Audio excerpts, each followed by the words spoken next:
আমরা অনেকদিন ধরে বলছি যে রাজ্যে আইনের শাসন নাই। আজকে তার প্রকৃষ্ট আরেকবার তারা প্রমাণ দিল রাজ্যে আইনের শাসন প্রতিষ্ঠিত চলে। রাজ্যে কথা বলা যাবে না, একটা অদ্ভুত নৈরাজ্য তৈরি হয়েছে গোটা রাজ্যে। কথা বললে আক্রমণ।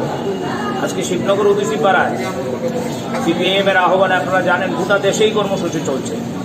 আপনারা জানেন আমাদের পেট্রোল ডিজেল রান্নার গ্যাস গোটা দেশে আকাশ ছোঁয়া দাম, মানুষের প্রাণ ওষ্ঠাগত। 100 টাকা পেট্রোলের দাম হয়েছে। রেশন শপে ডাল নেই, চাল নেই, ডালের দাম, সর্ষের তেলের দাম ঊর্ধ্বমুখী। কাজ নেই, শ্রমিকরা কাজ পাচ্ছেন না, না খেয়ে আত্মহত্যা করছে। আপনাদের খবরের কাগজে প্রতিদিন শিরোনাম, বাচ্চার মুখে পিলকেলি দিয়ে বাবা মা আত্মহত্যা করছে। এই দাবিগুলি নিয়ে আমরা কাজ খাদ্যের সংকট, পেট্রোলের মূল্য বৃদ্ধি এবং এই যে বাজেট হয়েছে, দেশ বিক্রির বাজেট, ব্যাংক বিক্রি হয়ে যাচ্ছে, এলআইসি বিক্রি হয়ে যাচ্ছে, পোস্ট অফিস বিক্রি হয়ে যাচ্ছে, এগুলি নিয়ে আমরা জনমত তৈরি করছিলাম রাজ্যের বিভিন্ন প্রান্তে গোটা দেশের সাথে। আজকে বনমালীপুরে আমরা মানুষকে নিয়ে সেখানে সামিল হয়েছিলাম এই কথাগুলো মানুষের সামনে তুলে ধরার জন্য। এবং অদ্ভুত অবস্থা, আমরা যখন মাইকে কথা বলছি আমাদের এই কর্মসূচির সামনে বিজেপি দলের একদল দুর্বৃত্ত অশালীন ভাষায় এসে চিৎকার চেঁচামেচি শুরু করেছে। বাধ্য হয়েছি আমরা আমাদের কথা বলা থামিয়ে দিতে। এলাকার মানুষ শিশি করছে, কিন্তু এরাও পুলিশ ওদের সামলাতে পারছে না। পুলিশের সামনে ওরা অসভ্যতা করছে। পুলিশ চেষ্টা করেছে, আমি বলতে কোনো দ্বিধা নেই, কিন্তু ওরা অসভ্যতা করছে। এবং সর্বশেষ হচ্ছে আমরা এই কর্মসূচি শেষ করে দিলাম ওদের এই নৈরাজ্য দেখে, ওদের এই অসভ্যতা দেখে। আমাদের কমরেডরা যখন বাড়ি ফিরছিল চারিদিকে ঘেরাও করে দিয়েছে, রড নিয়ে, লাঠি নিয়ে ঘেরাও করে যাকে যেখানে পারছে তাকে সেখানে আক্রমণ করছে। এসএফআই সদরের সম্পাদক দীপাঞ্জনকে কাছে পেয়েছে, বেদরক মার মেরেছে। চশমা পরে ছেলেটা, মায়োপিয়ার রোগী, চশমাটা ছিনিয়ে নিয়ে গেছে, সে কিছু দেখতে পাচ্ছে না চোখে। এই সুযোগ নিয়ে চশমাটা চুরি করে নিয়ে গিয়ে এই সুযোগে তাকে বেদরক মেরেছে, লাঠি দিয়ে পিঠে। আপনারা দেখেছেন তার ছবি। হালকা পাতলা করো, তাকে কি করে মারতে পারলো? অসভ্যতা না হলে এটা করা যায়? স্কুটিটা ছিনিয়ে নিয়ে গেছে, আমরা পুলিশকে বলেছি উদ্ধার করে দেওয়ার জন্য, স্কুটি পাওয়া যাচ্ছে না।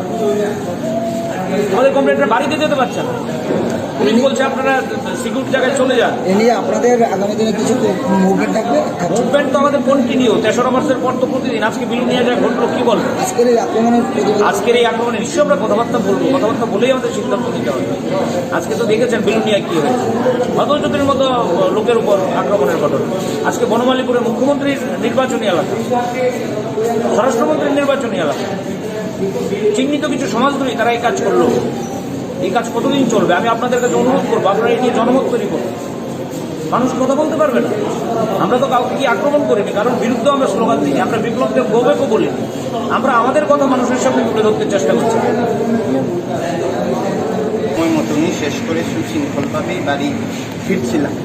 এমন সময় একদল বিজেপি দল যারা করে তারা একত্র জমায়েত হয়ে উল্টো দিক থেকে স্লোগান দিচ্ছে এবং অকথ্য ভাষায় গালিগালাজ করে।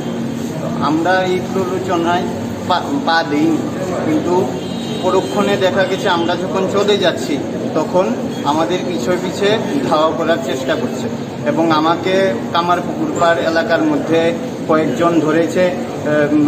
ধরে এটা তাদের মাস্ক পরা ছিল এবং জয় শ্রীরাম ধ্বনি দিয়ে এবং বলছে যে বিজেপি জিন্দাবাদ বলতে হবে, ভারত মাতা কি জয় বলতে হবে। তারপর লাঠি দিয়ে বেধর মার মেরেছে এবং লাঠি ভেঙে যাওয়ার পর হাতেও উকিল ঘুষি এগুলি মেরেছে। এটাই মানে ঘটনাটা। এখন স্কুটিটা আমি স্কুটির মধ্যেই ছিলাম, স্কুটিটাও সেই জায়গা থেকে এখন পাওয়া যাচ্ছে না।